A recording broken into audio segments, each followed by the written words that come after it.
Love this podcast? Support it and sponsor today. Simply head to AuscastNetwork.com for details. What's that, boy? Dad! Over there! Is that a Yeti? It's just his hair, son. At last! Saved after all these years! Stuck up this cursed mountain, licking moss with only a crow for a friend. How'd you find me? Just walking the dog. Need a lift back down? Room for a crow? Adventures never far with the Land Rover Discovery Sport. Now £339 per month on Land Rover personal contract hire. Oh, heated seats. Land Rover. Above and beyond. Initial rental £4,068. 48th month term. Subject status. 8,000 miles per annum. Conditions apply. Offer ends 31st of March. Participating retailers only. Such Land Rover offers. Can you promise a commitment to self-preservation? Well, over the next few minutes, I'll be talking about how you can be authentic through powerful communication. On the Kari Cares podcast. I'm Kari Watt. I'm a communication specialist, speaker and writer. And I'm here to be your digital coach, where I give you guidance on how to communicate better in your career and relationships, or on anything you want to ask me. Because communication is my thing, I want to see you become a better communicator, no matter how old you are, where you live in the world, or what you do for a living. Now, if you're new to my podcast, please subscribe to encourage that I'm actually making a positive influence. And if you're not new and haven't subscribed, come on now, what are you doing? Can you help a girl out? It's been a year that I've been coaching women on authentic ethical communication for their career advancement. Typically, a client can discover new ways to grow their resilience with difficult conversations and meet their own needs of self-care. Each client learns the role of intention through communication whilst remaining completely authentic in their feminine expression. So in other words, these women, if they work in male-dominated industries, they don't become too harsh or too direct, but they can still be feminine. One of the most common questions they ask me is why they seem to attract liars in their teams or colleagues who love drama. I explain it always comes back to the commitment of self. People often live a lie as they are distracted from what they really want in life. For example, I was caught in the trap of helping a work colleague. First, it was her relationship breakup. Then she was going to lose her child. The next week, her ex's friend was being really unkind towards her, and each week the stories just kept building and rolling in. Now, naturally, at the beginning, I had the misconception I could actually help her and fix her, and I welcomed the distraction from my own life. During this time, I was in an unhappy situation myself and wasn't sure what to do about it. Instead, I turned my focus on helping her. Now, let's say my colleague's name was Anne for the sake of this example.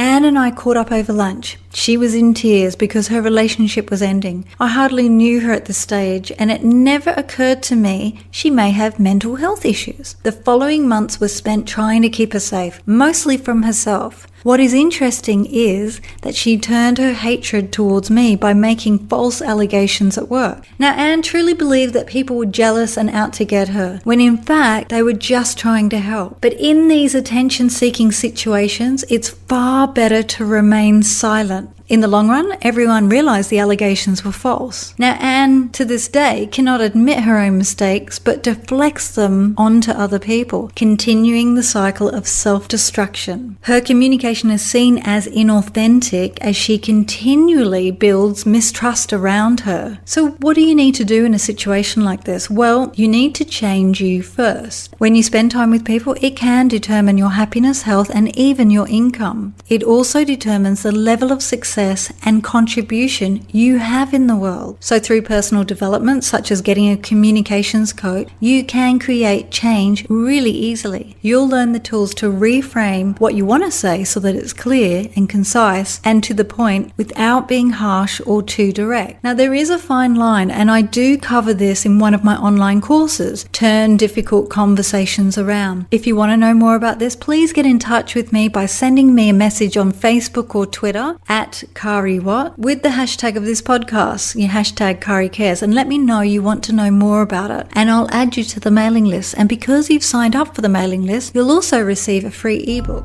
On the Kari Cares podcast.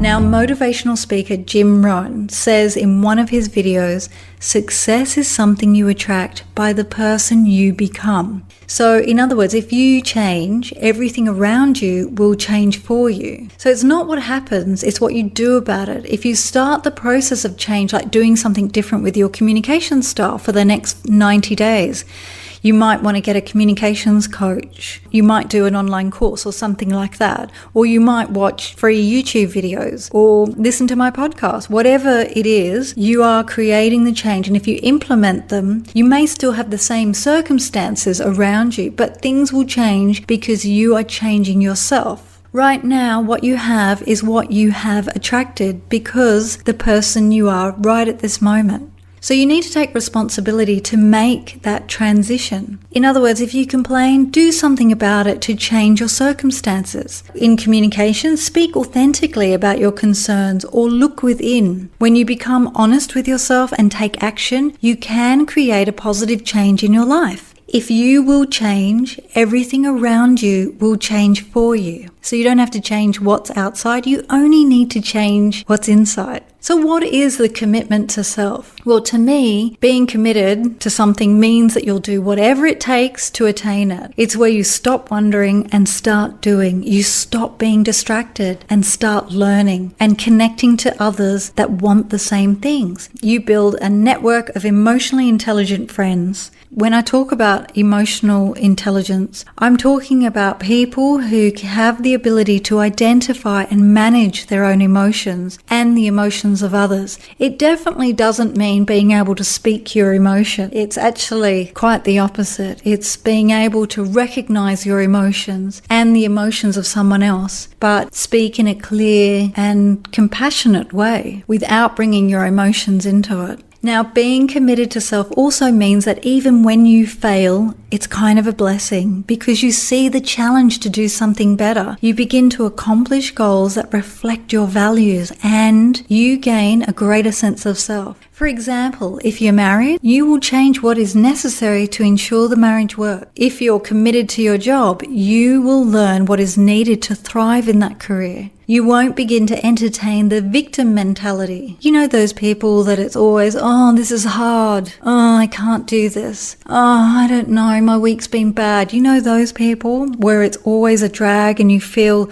when you speak to them, it's always, you feel down afterwards. They're like energy suckers. You want to be someone that is open to change, open to honest communication, open to new ideas. I mean, most people find change very scary, but when you embrace it and you just go with the flow, you will realize that the change is actually to your benefit, even if it doesn't work out. Say, for example, you're in a job and it doesn't work out and you get fired, but after you get fired, you get a better job with nicer people who really respect your values.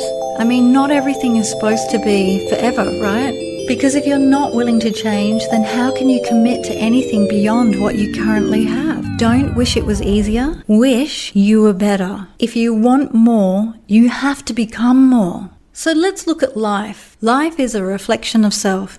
If you want to change your life, you have to begin with changing you first. When you learn, your brain creates new connections and it actually reshapes. As you change over time, your brain rewires and will literally be a different brain than what you have now. Through self-development, I've made the conscious commitment to ensure that anyone who gossips, is self-destructive, unkind, or negative about others has absolutely no room in my life. You know, I don't want to try and save them or change them because that's their learning. There's no judgment there. It's just I want to be around vibrant people. Unless they hire me as a coach and then I can rewire their brains with great communication skills, then you both get something out of it. The exchange is better. Because when most people get things for free, they don't value it. But when they pay for something, they actually value your services and they take note and they do the work. Going back to negativity, it doesn't mean that if a friend is sad or upset, they have to be positive around around me all the time either. I mean, we all know that being happy 100% of the time isn't being realistic. As my communication skills have grown, I've become more aware and have attracted people with similar values into my life, which is a godsend. Each new friend or colleague is amazing in various ways, and I feel really blessed to know them. I mean, when we spend time together, we encourage each other, we share similar interests and talk on a deeper, authentic level. And sometimes we even agree to disagree, and we laugh about it because we respect one another's opinion, even when we see it differently. So can you be honest with yourself to evolve, or will you continue in the cycle of drama? When you're committed to self-preservation, you will begin to communicate authentically. You also stop lying to yourself about what you want, and you attract the right people in your life. Being committed to self is ambitious. It's where you can achieve the impossible, because for me, the impossible is possible. It means I'm possible. Thanks for listening. Please subscribe for some good vibes, and because it's free, give this away. Share it with friends or colleagues who could use a little help. Give it to them because they can listen to it privately, and it may significantly change the outcome of their lives. See you next time, because communication is my thing and now it's your thing. Well, I hope it's your thing. I hope it becomes your thing. Is it your thing? On the Kari Cares podcast.